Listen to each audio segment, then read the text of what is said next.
तो guys current affairs funda में आप सभी का स्वागत है। मैं हूं आपके साथ अभिषेक शर्मा और आज के इस वीडियो सेशन में हम 26 जून तक के सभी इंपॉर्टेंट करंट अफेयर्स कवर करने वाले हैं।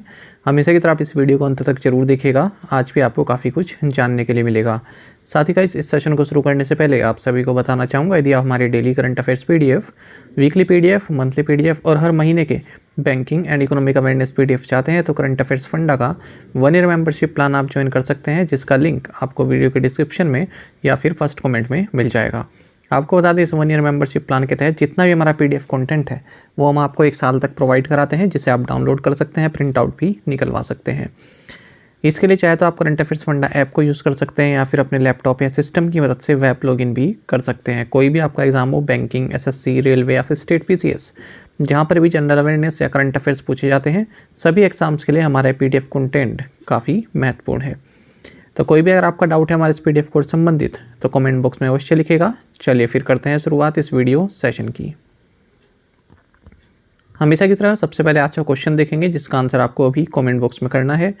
According to the annual Gender Gap Report 2023, where does India rank out of 146 countries in terms of gender parity? Gender gap report 2023 के अनुसार लिंग समानता के मामले में भारत 146 देशों में से किस स्थान पर है? ऑप्शंस देख लेते हैं, 98, 111, 127 या फिर 145। तो जल्दी से आंसर कर दीजिए, फिर हम आगे बढ़ेंगे।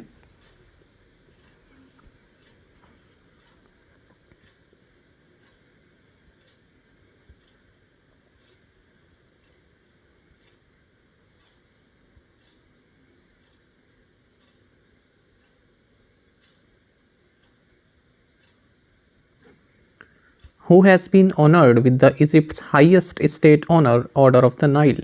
मिस्र के सर्वोच्च राजकीय सम्मान ऑर्डर ऑफ द नाइल से किसे सम्मानित किया गया है? ऑप्शंस आपके सामने है। सही आंसर ऑप्शन ए है, नरेंद्र मोदी। आपको जानना चाहिए कि इजिप्ट के प्रेसिडेंट अब्देल फताह अल सीसी, इन्होंने प्राइम मिनिस्टर नरेंद्र मोदी को इजिप्ट का जो हाईएस्ट स्टेट ऑनर है, जिसका नाम है ऑर्डर ऑफ द नाइल, ये प्रदान किया है। आपको जानना चाहिए जो ऑर्डर ऑफ नाइल अवार्ड है, इसकी स्थापना 1915 में की गई थी और ये उन पर्सन्स को दिए जाते हैं जो किसी कंट्री के हेड हों, जैसे प्रेसिडेंट हो गए या फिर कहीं पर प्रेसिडेंट हैं, है ना, प्राइम मिनिस्टर या फिर क्राउन प्रिंसेस, वाइस प्रेसिडेंट्स, उन सबको दिए जाते हैं। And it is a pure gold collar consisting of 3 square gold units comprising pharaonic symbols. साथ ही आपको जानना चाहिए कि प्राइम मिनिस्टर नरेंद्र मोदी को अब तक 13 इस तरह के सम्मान मिल चुके हैं, जो किसी देश के सर्वोच्च सम्मान होते हैं। तो इस तरह के 13 सम्मान इन्हें मिल चुके हैं। एक बार रिवाइज कर लेते हैं कौन कौन से हैं, क्योंकि जो मैच द फॉलोइंग आता है ना, उसमें पूछा जा सकता है कि एक सम्मान दे दिया, किस देश का है। जैसे companion of the order of the Logohu, ये पपुआ न्यू गिनी ने दिया था। Companion of the order of Fiji, Ebakl award, ये पालाऊ ने दिया था। Order of the Druk Gyalpo, ये भूटान द्वारा दिया गया था। लीजन ऑफ मेरिट, ये US गवर्नमेंट द्वारा दिया गया था। King Hamad order of renaissance, ये बहरीन द्वारा दिया गया। Order of the distinguished rule of Nishan Izzuddin, ये मालदीव्स के द्वारा दिया गया। Order of Saint Andrew award, ये रशिया द्वारा दिया गया। ऑर्डर ऑफ जायद अवार्ड, ये UAE द्वारा दिया गया था। Grand Collar of the State of Palestine award, Palestine द्वारा दिया गया था। स्टेट ऑर्डर ऑफ गाजी अमीर अमानुल्लाह खान, ये अफगानिस्तान द्वारा दिया गया था। और ऑर्डर ऑफ अब्दुल अजीज़ अल सऊद, ये सऊदी अरब द्वारा दिया गया था। तो 12 ये हो गए और एक इजिप्ट वाला मिला लीजिए, इसमें 13 हो जाएंगे। साथ ही आपको जानना चाहिए, आप सभी जानते हैं इजिप्ट के दौरे पर प्राइम मिनिस्टर नरेंद्र मोदी रहे, इससे पहले US के दौरे से वो आए हैं। तो US के दौरे पर जब थे तो इन्होंने जो US कांग्रेस है उसका जो जॉइंट सेशन है उसको जो है संबोधित किया। तो दूसरी बार इन्होंने संबोधित किया है US कांग्रेस के जॉइंट सेशन को। इससे पहले 2016 में भी इन्होंने किया था। तो इस तरह से ये फर्स्ट इंडियन प्राइम मिनिस्टर बन गए जिन्होंने US कांग्रेस के जॉइंट सेशन को 2 बार संबोधित किया है। और इनसे पहले जो इजराइल के प्राइम मिनिस्टर बेंजामिन नेतन्याहू है, उन्होंने भी ये 2 बार इसको जो है संबोधित किया है। साथ ही अब इजिप्ट में आए हैं प्राइम मिनिस्टर, तो इन्होंने यहाँ अल हकीम मॉस्क को विज़िट किया, साथ ही हेलियोपोलिस वार सेमेट्री को भी विज़िट किया है। अगर हम बात करें इस हेलियोपोलिस वार सेमेट्री की, तो देखिए जो ब्रिटिश इंडियन आर्मी में जो सोल्जर्स थे, जो world war first and world war second में जिन जो है मतलब जो कुर्बान हो गए या फिर जो मृत्यु हो गई जिनकी, है ना, तो उनकी सेमेट्री है ये, तो इसको भी विजिट किया इन्होंने। Who has been appointed chairman of GIFT City Limited, GIFT City Limited का अध्यक्ष किसे नियुक्त किया गया है? ऑप्शंस आपके सामने हैं। सही आंसर ऑप्शन सी है, हसमुख अधिया। देखिए, senior retired bureaucrat and former union finance secretary and revenue secretary Hasmukh Adhia, इन्हें गिफ्ट सिटी गांधीनगर का चेयरमैन बनाया गया है। इनका नाम आपने सुना ही होगा, हसमुख अधिया का। अच्छा, गिफ्ट सिटी चेयरमैन के तौर पर ये किसे रिप्लेस कर रहे हैं? सुधीर मानकड़, जो कि फॉर्मर चीफ सेक्रेटरी गुजरात रहे हैं। तो गिफ्ट सिटी के चेयरमैन ये थे अब तक, सुधीर मानकड़। अच्छा, गिफ्ट सिटी के अलावा जो मिस्टर आदिया है, ये Gujarat alkalies and chemicals limited और Gujarat mineral development corporation limited, इसके डायरेक्टर एंड चेयरमैन भी हैं, इनके बोर्ड्स के।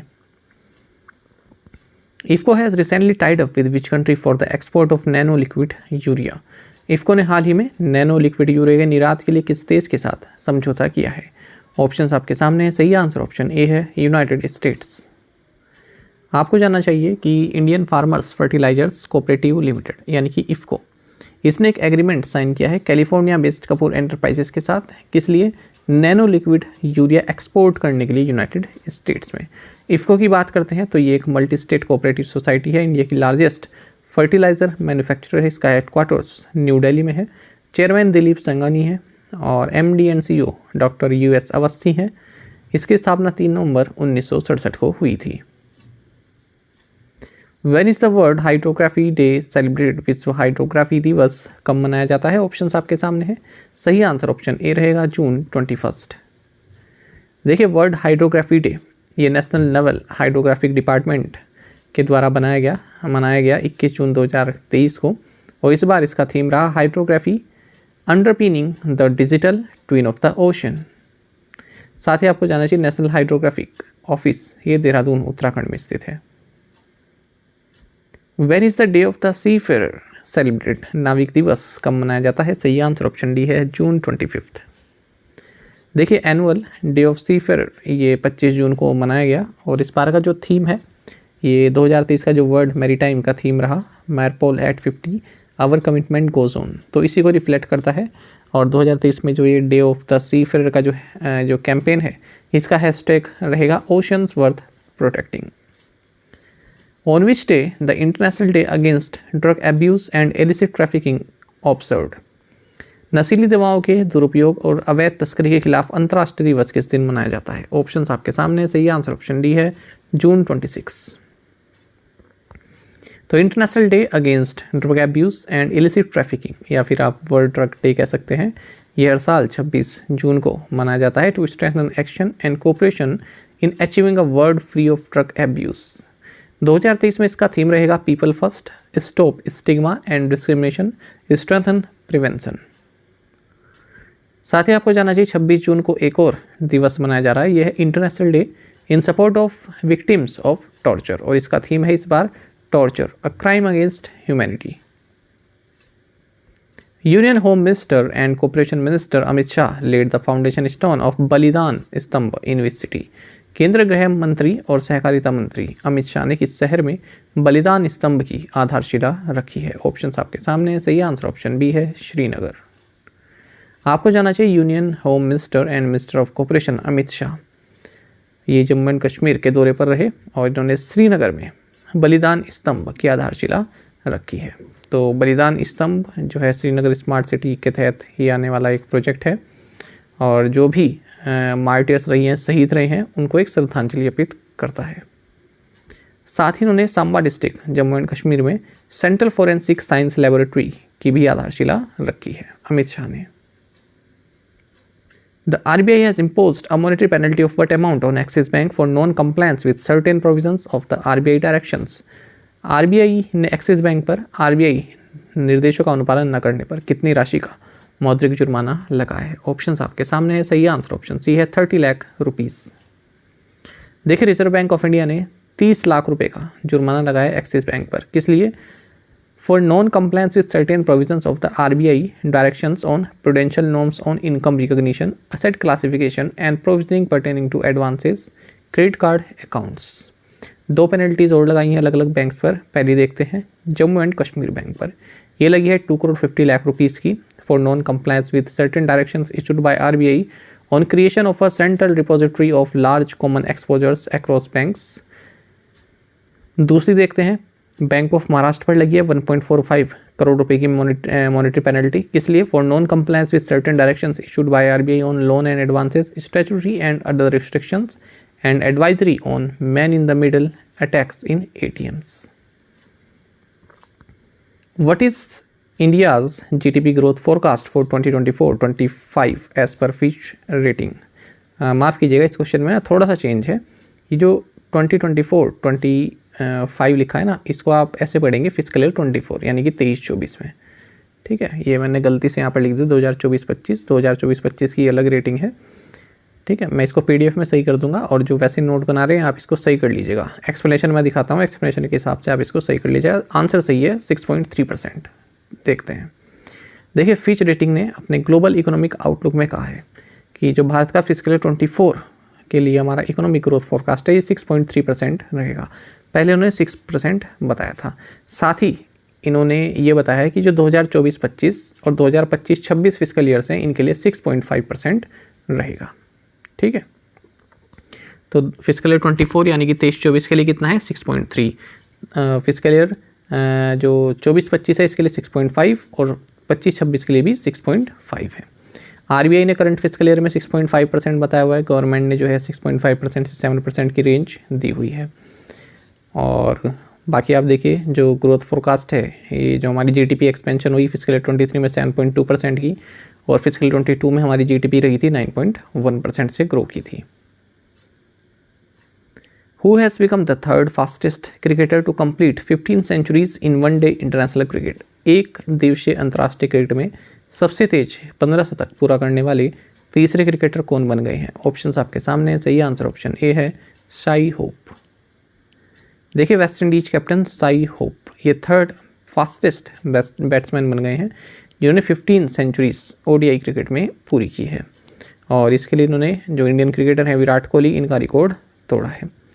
तो वर्ल्ड कप क्वालिफायर्स 2023 मैचेस चल रहे हैं, तो इसमें इनकी ये 15th सेंचुरी रही शाई होप की। और 105 इनिंग्स ली इन्होंने 15 सेंचुरीज पूरी करने में। वहीं विराट कोहली ने 15 ODI सेंचुरीज पूरी करने में 106 इनिंग्स ली थी। Which states hockey team won the hockey India junior mains national championship 2023? किस राज्य की हॉकी टीम ने हॉकी इंडिया जूनियर पुरुष राष्ट्रीय चैंपियनशिप 2023 जीती? ऑप्शंस आपके सामने है। सही आंसर ऑप्शन डी है मध्य प्रदेश। देखिए Madhya Pradesh junior men's hockey, इन्होंने 13th hockey India junior man national championship 2023 जीती है। और ये मैच खेला गया बिरसा मुंडा हॉकी स्टेडियम उड़ीसा में और फाइनल में इन्होंने हॉकी चंडीगढ़ को हराया है। देखिए इसी तरह का एक इवेंट हमने मई के महीने में भी देखा था, वो था 13th हॉकी इंडिया सब जूनियर मैन नेशनल चैंपियनशिप। ये तो केवल जूनियर है और जो हमने मई में देखा था वो सब जूनियर इवेंट था। उसमें उत्तर प्रदेश हॉकी ने जो है उड़ीसा हॉकी को हराकर फाइनल जीता था, वो भी बिरसा मुंडा हॉकी स्टेडियम उड़ीसा में हुआ था। Paytm inked an MOU with which state for creating a startup ecosystem? Paytm ने स्टार्टअप इकोसिस्टम बनाने के लिए किस राज्य के साथ समझौता ज्ञापन पर हस्ताक्षर किए हैं? ऑप्शंस आपके सामने है। सही आंसर ऑप्शन डी है Arunachal Pradesh. Arunachal Pradesh innovation and investment park APIIP और Paytm payment services limited PPSL, इन्होंने एक मेमोरेंडम ऑफ अंडरस्टैंडिंग साइन किया है to create a thriving startup environment for the region's young people. यानी कि राज्य में जो एंटरप्रेन्योरशिप है उसको सपोर्ट करने के लिए इन्होंने एक MOU साइन किया है। अरुणाचल प्रदेश की बात करते हैं, कैपिटल ईटानगर है, चीफ मिनिस्टर पेमा खांडू हैं और गवर्नर हैं Kaivalya Trivikram Patnaik. Which company has been honoured with the prestigious title of most preferred workplace of 2023-24 by Team Marksmen? Team Marksmen द्वारा किस कंपनी को 2023-24 का सबसे पसंदीदा कार्यस्थल के प्रतिष्ठित किताब से सम्मानित किया गया है? ऑप्शंस आपके सामने है। सही आंसर ऑप्शन डी है NTPC। देखिए NTPC लिमिटेड ये हमारे देश का लार्जेस्ट पावर जनरेटर है। इसको टीम मार्क्समैन द्वारा most preferred workplace of 2023-24 का टाइटल दिया गया है। तो बताया गया है कि इसकी जो परफॉर्मेंस रही है अलग अलग की एरियाज़ में, जैसे कि organisational purpose, employee centricity, growth, recognition and rewards, entrepreneurial culture, work life balance, diversity, equality and inclusion, safety and trust में काफ़ी एक्सेप्शनल परफॉर्मेंस एनटीपीसी की रही है। Which Indian agency has signed an MOU with United States Agency for International Development India for collaboration on renewable energy and energy efficiency?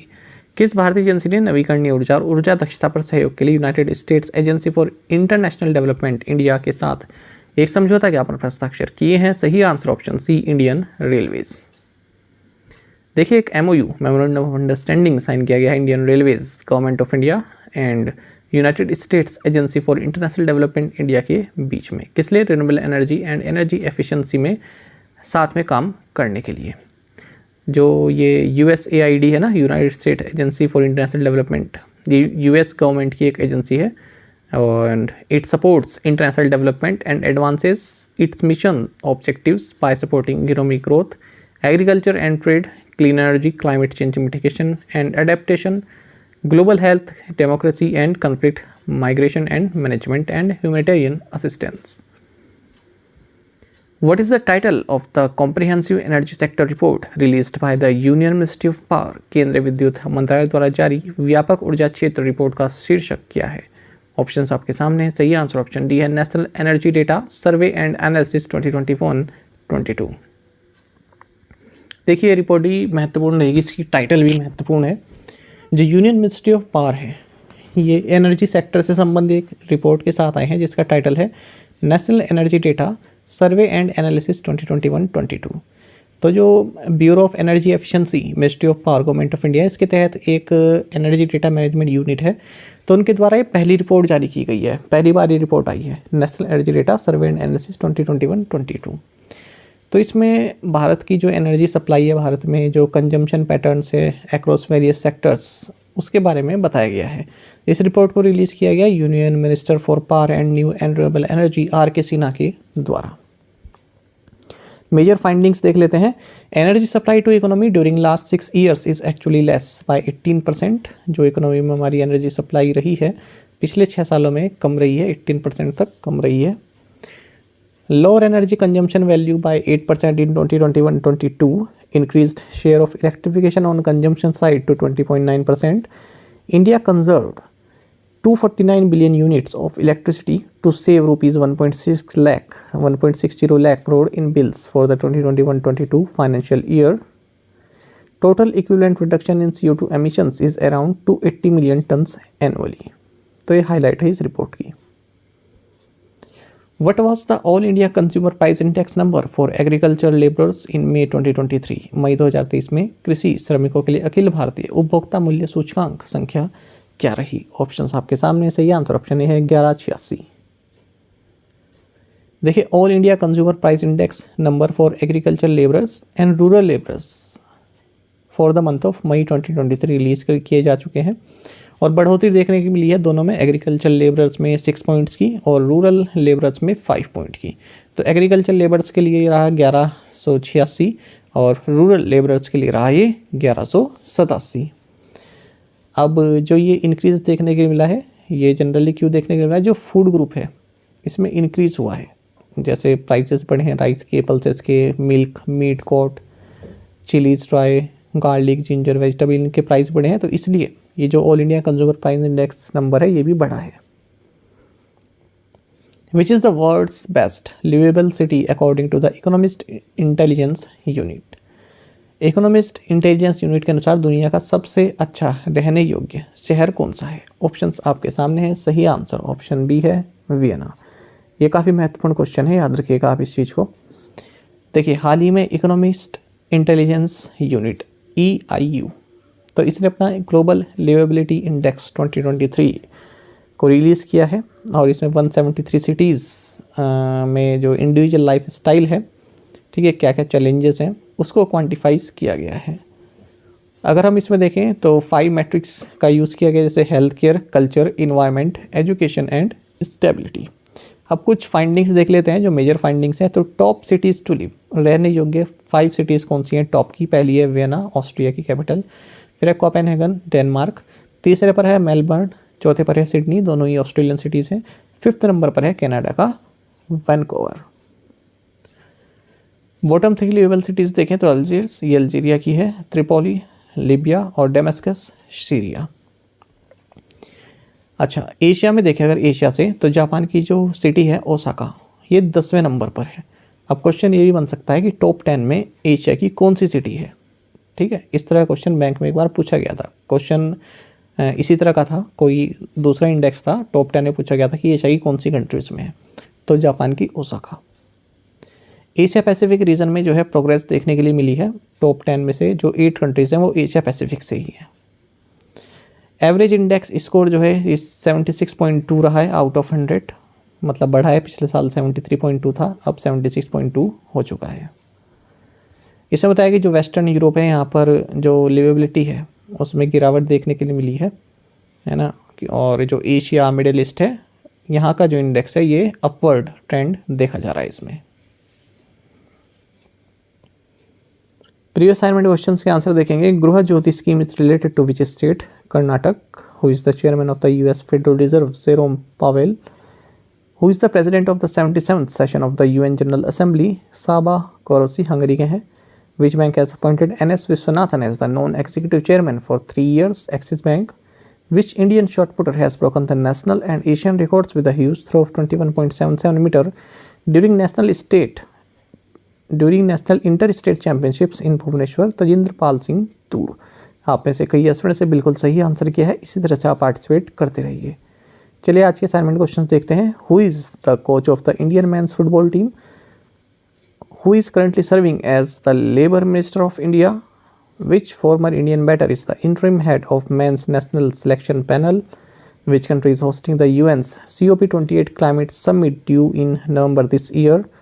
India's new jet engine deal with the US will see 80% technology transfer by which company to Hindustan Aeronautics Limited? तो इन पांचों questions के answer आप comment box में दीजिएगा। यदि आपको एक question का आंसर भी आता है तो भी आप हमें कमेंट बॉक्स में बताइएगा। ज़्यादा से ज़्यादा संख्या में आप पार्टिसिपेट किया कीजिए। साथ ही करंट अफेयर्स फंडा को आप टेलीग्राम पर भी ज्वाइन कर सकते हैं। यहाँ पर रेगुलर वीडियो अपडेट्स और करंट क्विज़ हम आप सभी के लिए डालते रहते हैं। साथ ही डिस्कशन ग्रुप में आप किसी भी क्वेश्चन का सॉल्यूशन पा सकते हैं। दोस्तों और हमारे करंट अफेयर्स की प्लेलिस्ट दी गई है, इसको आप जरूर देखें। अपने दोस्तों के साथ, फेलो एस्पिरेंट के साथ हमारे करंट अफेयर्स को शेयर जरूर करें। आज का इस सेशन आपको कैसा लगा कमेंट बॉक्स में अवश्य बताइएगा। Thank you guys.